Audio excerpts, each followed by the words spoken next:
नवरात्रि अनुष्ठान का दूसरा दिन, दूसरी संध्या। हम लोग चर्चा कर रहे हैं राम कथा के महिमा की। बालकांड के 34वें दोहे के बाद की चौपाई आज हम बोलेंगे।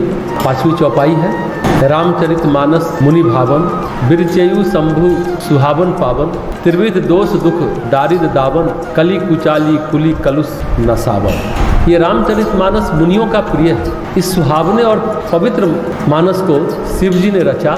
यह तीनों प्रकार के दोषों, दुखों और दरिद्रता को तथा कलियुग की कुचालों और सब पापों का नाश करने वाला है। गोस्वामी तुलसीदास जी राम कथा को कहते हैं राम चरित्र, और चरित्र का क्या अर्थ है?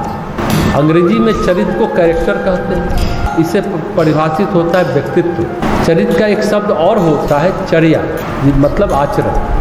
राम की लीला हुआ रामचरित, राम की जो चर्चा रही, आचरण रहा, वही राम कथा।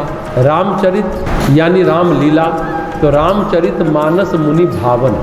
राम की कथा मुनियों को भाता है, अच्छा लगता है, तो जो मननशील है, विचारशील है, बार बार मनन करने का मन करता है। जैसे वेदांत में कहते हैं श्रवण मनन निदिध्यासन, पहले सुनना, फिर गुनना यानी मनन करना, फिर जीवन में उतारना यानी निदिध्यासन। एक दोहा है, सुनबे को फल गुनब है, गुनबे को फल ज्ञान, ज्ञान को फल हरिनाम है, कहे मुनि संत सुजान। सुनने का फल मनन है, जो सुना जाए उससे गुना जाए, और उस गुनने का फल ज्ञान है। जितना मनन होगा उतना ज्ञान की प्राप्ति होगी। ज्ञान का फल केवल भगवान नाम है, ऐसा मुनि कहते हैं, संत कहते हैं, सुजान कहते हैं, यानी ज्ञानी कहते हैं। तुलसीदास जी महाराज कहते हैं रामचरितमानस मुनि भाव। जो मननशील व्यक्ति है, विचारशील व्यक्ति है, सोचने विचारने की क्षमता रखते हैं, उनको भाता है रामचरितमानस। क्यों भाता है? रामचरितमानस आदर्श के शिखर है। महाभारत में विविध प्रकार के व्यक्तित्व हैं, रामचरितमानस में भी व्यक्तित्व विविध प्रकार के हैं, लेकिन महाभारत में भाई भाई का प्रेम था। युधिष्ठिर के पीछे भीम अर्जुन रहते थे, पर लक्ष्मण का भाई के प्रति जो आदर्श है वह नहीं था। 2 बार युधिष्ठिर का असम्मान हुआ, एक बार किया भीम ने, एक बार किया अर्जुन ने।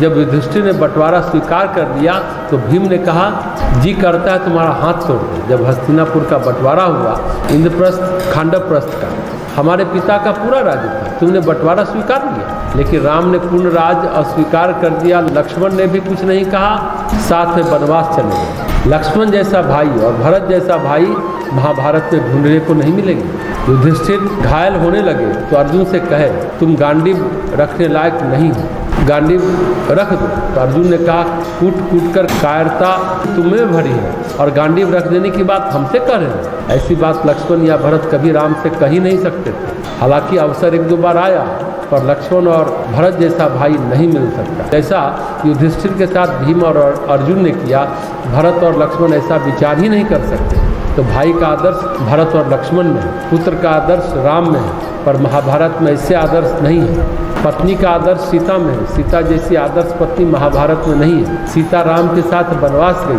पर सीता राम को कोसती नहीं रही, युद्ध के लिए उकसाती नहीं रही। द्रौपदी 50 गाली युधिष्ठिर भीम अर्जुन सबको दी और युद्ध के लिए उकसाती रही। तो ऐसे आदर्श चरित्र महाभारत में अन्यत्र ढूंढना मुश्किल पड़ जाएगा। रामचरित्र के हर चरित्र पर मनन किया जा सकता है, रावण की भूलों पर मनन किया जा सकता है, उसकी दुर्बलताओं पर मनन किया जा सकता है, राम के आदर्शों पर मनन किया जा सकता है। तो रामचरित्र मनुष्य के जीवन के उत्थान का काव्य है, मनुष्य के जीवन के उन्नयन का काव्य है, मनुष्य के जीवन के उत्कर्ष का काव्य है। मानव जीवन को संवारने की विद्या है रामचरितमानस। कदम कदम पर सीखने को, जानने को मिलता है। रावण का बचपन से लेकर बुढ़ापे तक वेद ज्ञान प्राप्त कर भी वेद ज्ञान से विमुख हो गया, ब्राह्मण कर्म से विमुख हो गया, ऋषि पुत्र होकर भी ऋषि कर्म से विमुख हो गया, अपने भाई कुबेर की लंका को हड़प लिया, ऋषि मुनियों को सताने लगा, फिर उनका खून पीने लगा, अनेक स्त्रियों से शादी करने लगा। रावण के पास बल था, चतुराई थी, बुद्धि थी, लेकिन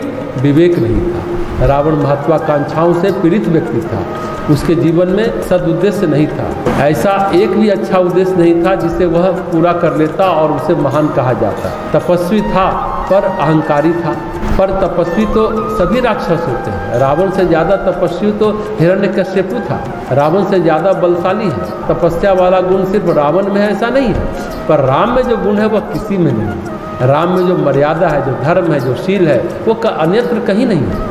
किसी स्थिति में वो धर्म नहीं छोड़ते, मृत्यु की स्थिति में धर्म को नहीं छोड़ते, और रावण किसी भी स्थिति में धर्म को नहीं पकड़ता। दूत अबाध होता है। हनुमान जी दूत बनकर लंका गए। रावण ने दंडित करने का प्रयास किया, दंडित नहीं कर पाया। लंका जल गई अलग बात है, लेकिन रावण के मन में धर्माचरण नहीं जमा। राम के यहाँ भी सुख सारण आए थे, घुड़वा दिया, कोई दंड नहीं दिया। तो रामचरित मुनियों के मन की यात्रा है। जिस स्थिति में विधाता ने राम को रखा, हर स्थिति में उन्होंने धर्म की मर्यादा का मान रखा, कहीं पर अधर्म का पालन नहीं किया।